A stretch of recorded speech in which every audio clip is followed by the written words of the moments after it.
films, and I loved film scoring. So suddenly I had a chance to kind of dabble in this, and I wanted to do more, but I was in a band and touring and doing albums.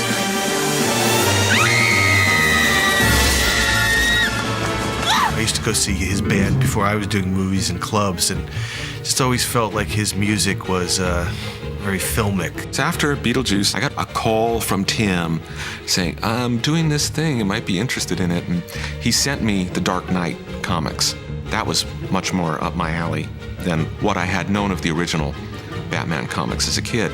And then there was a point where they went into production, and I flew out to London and went out in the set. The very first film he did, Pee-wee's Big Adventure, came out of the blue, kind of. He was looking for a low profile, and this one was like a little higher profile than he wanted. And he took me along as a safety net.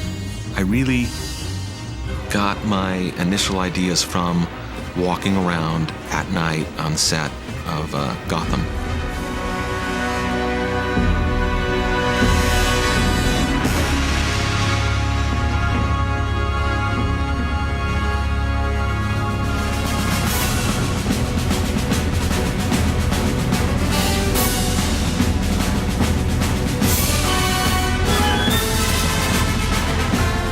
With the Batman theme, I just looked for something that had the components that could be mysterious, that can be dark, that could also get fun, and can also have a driving heroism too, always keeping that dark side to it.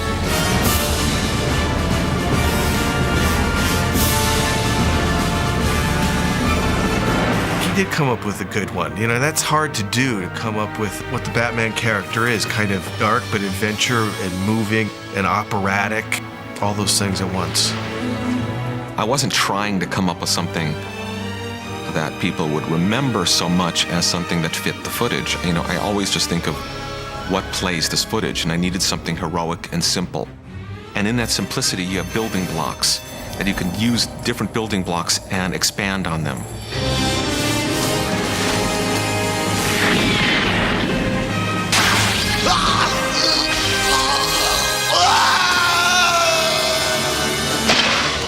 So I wasn't necessarily consciously blocking it out that way, but my instincts were old-fashioned instincts in that regard.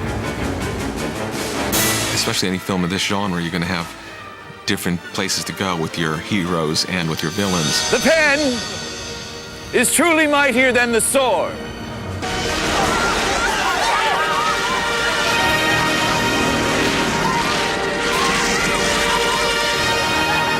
Joker was really fun, but there wasn't as much to grab onto because he wasn't scored as heavily. There actually isn't a lot of music under the Joker. Honey, you'll never believe what happened to me today. Oh.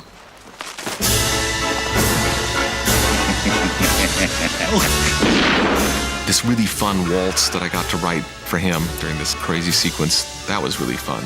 Why his kind of weird, twisted waltz? I don't know. I mean, I always love writing the villain's music.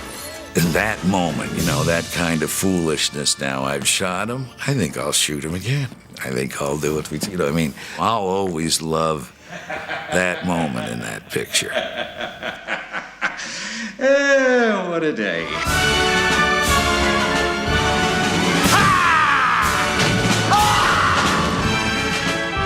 The Joker was just fun. Most of the work of Batman was, you know, establishing the tone of the movie and Gotham and everything else. Let's go.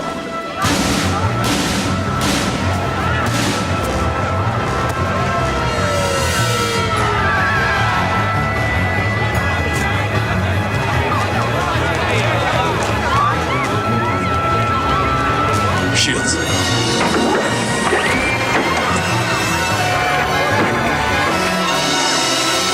I did what I always do with Danny. I was his orchestrator and responsible for making sure what he thought he was writing was what we got out of the orchestra. Part of Danny's process, to me, is never done until we've recorded and put it in. My most fun moment actually was recording it and actually hearing the music coming together in the studio.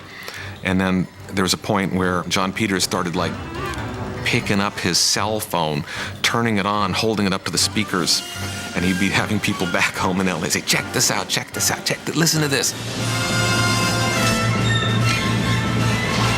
I remember him coming up and saying, Danny, we're going to do a separate soundtrack album for just the score. I figured this is producer, hot air. And he did. I don't understand what makes Batman popular. I didn't expect Batman to do really well when I was working on it. My balloons. These things always surprise me. To me, they're movies, they're fun, they're interesting. But what makes them a cultural phenomenon, I haven't a clue.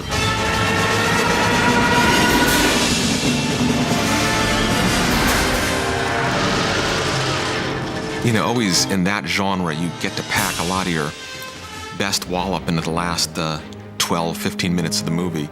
So there was a lot of stuff in the end that I was pleased about that, you know, was big and had some grandeur.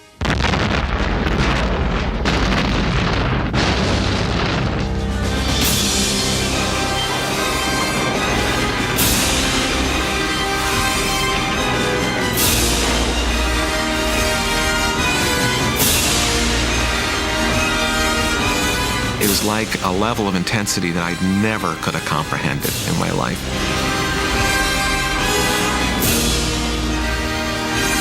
And yet, it's been rewarding.